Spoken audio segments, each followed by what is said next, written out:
बताएं कि मौजूदा सूरत हाल का असल जिम्मेदार सर आपका कहना है कि इस्टेब्लिशमेंट ने किया है। यस, बल्कि इस दफ़ा मज़े की बात मैं आपको बताऊं कि हमेशा इस्टेब्लिशमेंट पॉलिटिशियंस को यूज़ करती थी। जी इस दफ़ा पीडीएम इस्टेब्लिशमेंट को यूज़ करके निकल गया। टीवी पे देख रहा था कि 1 लाख से ज़्यादा का बिल है रेडी वाले का वो क्या करेगा?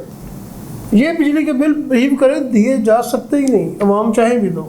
IMF ने पैसे किसी और चीज़ के लिए दिए थे, ये कुछ और कहीं और खर्च कर गए। और पीडीएम ऐसे ऐसे बिल मंजूर करवा गई है कि उनकी नस्लें संवर गई हैं। जी इस 1.5 साल में पीपल्स पार्टी नून लीग के साथ इस मुल्क के कत्लेआम में बराबर की शरीक रही। जी अस्सलाम वालेकुम, लीडर टीवी से मैं हूं नायाब बदर। नाज़रीन, सिविल नाफरमानी की तहरीकें जो हैं मुल्क में जोर पकड़ती जा रही हैं और ये मुल्क में पहली बार हो रहा है कि लोग जो है जो सरकार के अहकामात हैं वो मानने को तैयार नहीं है। और इसमें कोई ढकी छुपी बात भी नहीं है कि लोग इस वक्त बहुत ज़्यादा परेशानी में मुब्तला हैं। तो इस पर बात करने के लिए मेरे साथ मौजूद हैं सीनियर सहाफ़ी कॉलमिस्ट जनाब अली अहमद ढिल्लू साहब। अस्सलाम वालेकुम सर। वालेकुम सलाम। सर कैसे हैं आप? ठीक हैं? Fine, thank you. सर ये बताएं कि मौजूदा सूरत हाल का असल जिम्मेदार कौन है? अब तो उस बच्चे को पता चल गया कि असल जिम्मेदार कौन है। जी सर। असल जिम्मेदार तो फैसला करने वाली कुफ्ते ही हैं, जिनको हम इंग्लिश में एस्टेब्लिशमेंट कहते हैं। जी जो कुछ हो रहा है वो उनकी मर्जी से हो रहा है, उन्होंने ही किया है। वो अब वो क्रेडिट ना लें तो उनकी मर्जी है। जी सर। हमारे यहाँ अजीब दस्तूर है ना कि डिसक्रेडिट हम लोगों को दे देते हैं, क्रेडिट हम खुद दे देते हैं। ऐसा ही है अब जो 1.5 साल में जितने तजर्बे किए गए हैं, 2-4 सालों में तजर्बे अवाम ने तो नहीं किए। यहाँ एक अजीब चीज़ है कि आप अपनी मर्जी का प्लान बनाते हैं, जब वो कामयाब हो जाए तो आप कहते हैं देखा मैंने क्या कमाल कर दिया। अगर वो कामयाब ना हो तो आप दूसरे पे डाल देते हैं। ऐसा ही है सर। तो जिसकी जिम्मेदारी है उसको लेनी चाहिए।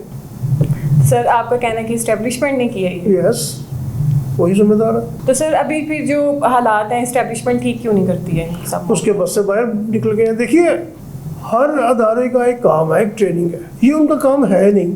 जो वो करने की कोशिश करते हैं गुज़श्ता 40-50 साल से बार बार करने की कोशिश करते हैं और नाकाम होते हैं, लेकिन वो बाज नहीं आता है। वो समझते हैं कि हमें सब कुछ आता है, हालांकि ऐसा है नहीं। उन्हें खुद अंदाज़ा हो भी चुका है। बल्कि इस दफ़ा मज़े की बात मैं आपको बताऊँ कि हमेशा एस्टेब्लिशमेंट पॉलिटिशियंस को यूज़ करती थी। जी इस दफ़ा पीडीएम एस्टेब्लिशमेंट को यूज़ करके निकल गया। जी 1.5 साल उन्होंने अयाशी किया पीडीएम ने। उन्होंने अपने ऊपर कायम तमाम मुकदमात ख़त्म कर लिए, अपनी मर्जी के तमाम बिल्स मंजूर कर लिए और खूब दिहाड़ियाँ भी लगा ली। लेकिन 1.5 साल में जो अवामी तनकीद का सामना करना पड़ा है वो एस्टेब्लिशमेंट को करना पड़ा। पीडीएम पर कोई तनकीद नहीं कर रहा, वो खामोशी से निकल गए। और इस वक्त 90% पीडीएम की क़यादत मुल्क से बाहर चली गई है छुट्टियाँ मनाना, और भुगत यही एस्टेब्लिशमेंट रही है। ये निगरान हुकूमत को तो कोई जानता ही नहीं, पूछ ही कुछ रहा। जो तनकीद कर रहा है एस्टेब्लिशमेंट पे कर रहा है। इस दफ़ा फर्स्ट टाइम पीडीएम एस्टेब्लिशमेंट को यूज़ कर गई है। तो सर इस्टेब्लिशमेंट को पता नहीं लगा कि वो इस दफ़ा मेरा ख्याल नहीं पता चला, वो यूज़ हो गई है। और इस वक्त जितनी उसकी अवाम में साख खराब है इतनी तो पहले कभी भी नहीं थी। जी ऐसे ही। अब बच्चा बगैर किसी वजह के सच पर झूठ पर कहता एस्टेब्लिशमेंट जिम्मेदार है। बिजली महंगी होती है वो कहता एस्टेब्लिशमेंट जिम्मेदार है। जिनके सड़क पर कोई एक्सीडेंट हो जाए वो कहते एस्टेब्लिशमेंट जिम्मेदार है।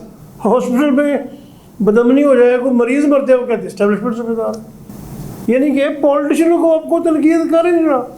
जी सर।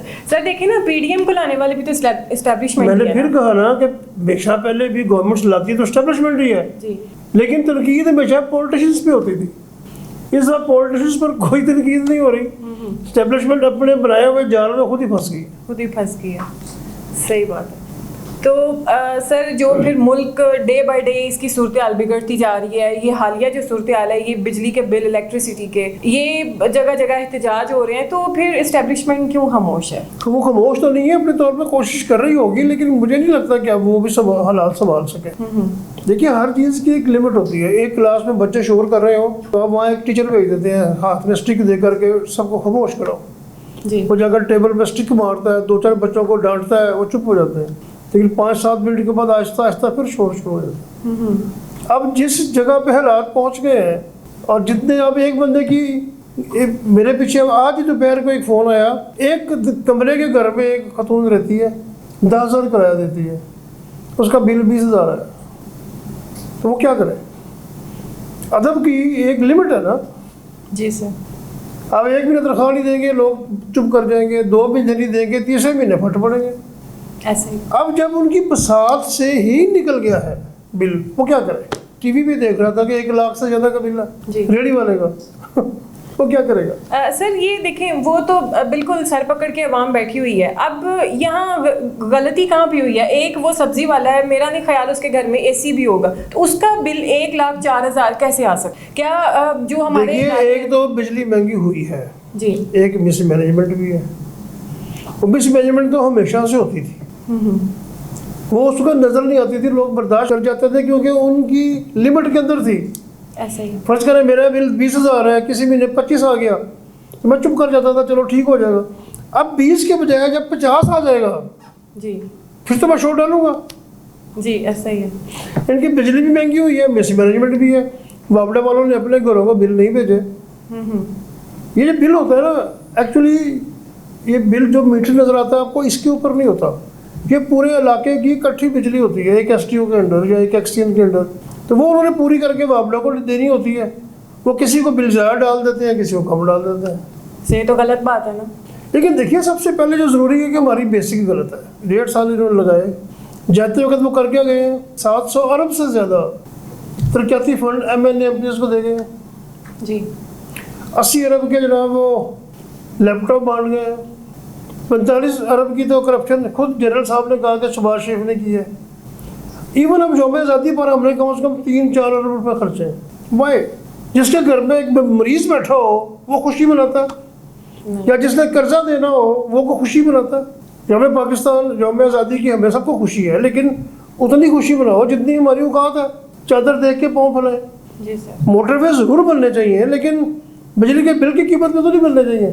ऐसे ही सर। IMF ने पैसे किसी और चीज़ के लिए दिए थे, ये कुछ कहीं और खर्च कर गए, तो आम तो चीखेंगे। सही बात है। और एस्टेब्लिशमेंट जिसको इसको तनकीद का सामना करना पड़ रहा है, वो इनको रोकने पर नाकाम रही है। और PDM ऐसे ऐसे बिल मंजूर करवा गई है कि उनकी नस्लें संवर गई हैं। आज तक उन्होंने जो खाया पिया था वो तो हजम हो गया, तो अब मामले सिविल नाफरमानी नहीं करनी तो क्या करनी है? ये बिजली के बिल रिलीव करें, दिए जा सकते ही नहीं, अवाम चाहे भी तो। 1 महीना आप ले लेंगे, अगले महीने फिर इतने मीटर कट जाएंगे कि बात तो वहीं पहुंच जाएगी। फिर वो होगा क्या? फिर वो साथ वाले से चोरी करेंगे, डायरेक्ट तार लगाएंगे। फिर आप कहेंगे देखिए अवाम टैक्स नहीं देती, अवाम ये नहीं करती। अवाम के पास टैक्स देने के पैसे रहेंगे। और 2 सितंबर की, अगर 2 सितंबर से पहले अगर इन्होंने को अच्छा रिलीफ ना दिया तो 2 सितंबर की जो हड़ताल होगी वो तो हिला देगी सबको। ऐसे ही सर। देखें, अगर हम टैक्स की जैसे अभी आपने बात की, जैसे बिजली का बिल ही है, अगर एक बिजली का बिल 20,000 रुपये आया है, उसमें अगर आप दोबारा उसके ऊपर उसको देखें तो 5-7 या मैक्सिमम 10 ऐसे उसमें उन्होंने ऐड किए होते हैं। इसका टैक्स है, उसका बिल है, उसका जैसे हम PTV के चैनल्स हैं, ये रेडियो, वो हम सुनते नहीं है, देखते नहीं है, उसके भी उन्होंने बीच में डाले हुए हैं। तो ये क्यों ऐसे? देखिए, हम एक्चुअली मैंने कहा है ना कि माले मुफत दिल बेरहम। हमारे प्रोटोकॉल देखें, अमेरिकन प्रेसिडेंट जब मूव करता है, इंडियन प्रेसिडेंट मूव करता है, ब्रिटिश प्रेसिडेंट मूव करता है, तो ज़रा उनके प्रोटोकॉल देखें। हमारे प्रोटोकॉल ना चीफ जस्टिस का ख़त्म होता है, ना प्रेसिडेंट का, ना चीफ आर्मी स्टाफ का, ना स्पीकर का, ना चेयरमैन सेनेट का। क्यों? ये प्रेसिडेंट प्रोटोकॉल क्या होता है या गवर्नर प्रोटोकॉल क्या होता है? इनके ख़त्म ही नहीं होता है। इनके ख़त्म नहीं। ये जो कर्जा लेने जाते हैं ये IMF से, जिस मुल्क में जी सर। IMF जहाँ जिस होटल में ठहरे होते हैं, ये उनसे अच्छे होटल में ठहरे होते हैं। घर से ही कर्जा लेने गए, घर से कर्जा लेने गए होते हैं, वो देने आए होते हैं, वो देने आए होते हैं। परवाह ही नहीं है। बिल्कुल। ये तो इतना स्क्वाड होता है और ट्रैफिक ब्लॉक हो जाती है, एम्बुलेंसेस होती हैं और इनको कोई परवाह नहीं होती है। तो सर, अब आप ये बताएं कि मुल्क तरक्की कैसे कर सकता है? ये सवाल तो मेरा ख्याल है शायद इस वक्त दुनिया के किसी भी बंदे के पास ना हो कि हमारा मुल्क तरक्की कैसे कर सकता है। लेकिन मैं फिर कहूँगा कि सबसे पहले तो नीयत ठीक करनी पड़ेगी फैसला करने वालों को। ज़ाती मफाद छोड़ने पड़ेंगे, मुल्की मफाद को सामने रखना पड़ेगा। जब तक ये नहीं होगा फिर ऐसे ही होता रहेगा, हड़तालें होंगी। और मेरा ख्याल है कि बदमनी और हड़तालें एकदम इतनी बढ़ेंगी कि ये परेशान हो जाएंगे। इनकी हाथ से बात निकल रही है, जैसे कि मरीज नहीं, डॉक्टर कहता है कि साढ़े हाथों निकल गया है, मुल्क इनके हाथ से निकल रहा है। 25 करोड़ का मुल्क है, कोई छोटे सा मुल्क नहीं है। अब कहाँ डंडा चला सकते हैं, कितना चला सकते हैं? ऐसा ही है। अल्लाह हमारे मुल्क में रहम करे। आमीन। तो सर एक सवाल हो रहा है कि पीपल्स पार्टी जैसे ये उन्होंने कहा है कि 90 दिन के अंदर इलेक्शंस होने चाहिए, ये सुनने में आ रहा है, तो इस बारे क्या आपको इलेक्शंस होते दिखाई दे रहे हैं? क्या मासूम है पीपल्स पार्टी, सब कुछ करके अब वो उसको सफाई करना चाहती है जी। इस 1.5 साल में पीपल्स पार्टी नून लीग के साथ इस मुल्क के कत्लेआम में बराबर की शरीक रही जी। अब उन्होंने देखा कि हम तो अवामी पार्टी थे, हम तो सियासी पार्टी थे, हमें दोबारा वापस आना चाहिए। हमें देख रहा था कि वो कह रहे हैं 90 दिन से इलेक्शन आगे चले गए तो आइन से इनहराफ होगा, तो जो पंजाब और फ्रंटियर में गए थे उस वक्त भी खामोश था। जो असम्बली में कोरम पूरा हुए बगैर जो बिल मंजूर कराए हैं उस वक्त पीपल्स पार्टी की सियासत कहाँ थी? ये नूरा कुश्ती है, ये अशरफजोई है, ड्रामेबाजी कर रही है, अवाम की आंखों में धूल झोंकने की कोशिश कर रहे हैं कि जो किया नून लीग ने किया, हम तो सियासी हैं जी। ये पूरा शरीक के साथ ये जुर्म से पीपल्स पार्टी कभी बाहर नहीं निकल सकती जो नून लीग के साथ मिलकर उसने किया। एक्शन मुझे नज़र नहीं आते, लेकिन ये सिर्फ प्रेशर डालना चाहते हैं। इनको नज़र आ रहा है कि शायद कोई तहरीक बन जाए महंगाई के खिलाफ, ये उसमें शामिल होकर उसकी क़यादत करना चाहते हैं। अवाम की वाह बटोरेंगे कि हम तो कर रहे हैं जी, हम जी आपके साथ हैं, हम इलेक्शन चाहते हैं जी। 1.5 साल सोए रहे हैं। ऐसा ही पंजाब और फ्रंटियर के इलेक्शंस में कोई दिलचस्पी नहीं थी इनको, क्योंकि वो इनको नुकसान था। अब नुकसान है इलेक्शन डिले होने से, इनको निगरान हुकूमत देर हो गई तो सिंध में जो इनकी दिहाड़ियाँ लगी हुई थी वो तो बंद हो जाएंगी। तकलीफ उस चीज़ की है इनको। जी जी। पीपल्स पार्टी सिंध की हुकूमत पर सिर्फ इसलिए तकिया कर लेती है कि उसमें कराची आता है। कराची 70% बिजनेस पाकिस्तान का कराची में है जी, और सारी दिहाड़ियाँ इनकी कराची में होती हैं। 15 साल हुकूमत की है सिंध पे इन्होंने, जी जी। क्या तोप चला दी है वहाँ पे, जो अब दोबारा चाहते हैं हुकूमत कि हमें और मिल जाए। बेड़ागर की है उसका भी ऐसा ही है। 15 साल भी कम थे उनको जी, और दूसरों के लिए 2.5 साल बहुत बड़ी चीज़ है जी। ऐसा ही है, क्योंकि वो दूसरों को दिए होते हैं ना, इस वजह से ये भाई शर्मिंदा हो रहे हैं अंदर से, लेकिन अब करेंगे क्या, उनकी सियासत जो करनी है। अब वो है ना कि चुपकली खा निकल ली है इन्होंने, वो हिसाब है। जी, तो नाज़रीन गुफ्तगू आपने सुनी। अब सूरत हाल आपके सामने है, सारा कसूर इस्टेब्लिशमेंट के ऊपर डाला जा रहा है। इस्टेब्लिशमेंट पहले क्यों खामोश थी और अब भी खामोश तमाशाई बन के सारा ये तमाशा मुल्क का देख रही है। तो इसके साथ ही हमें दीजिए इजाज़त, अल्लाह हाफिज़।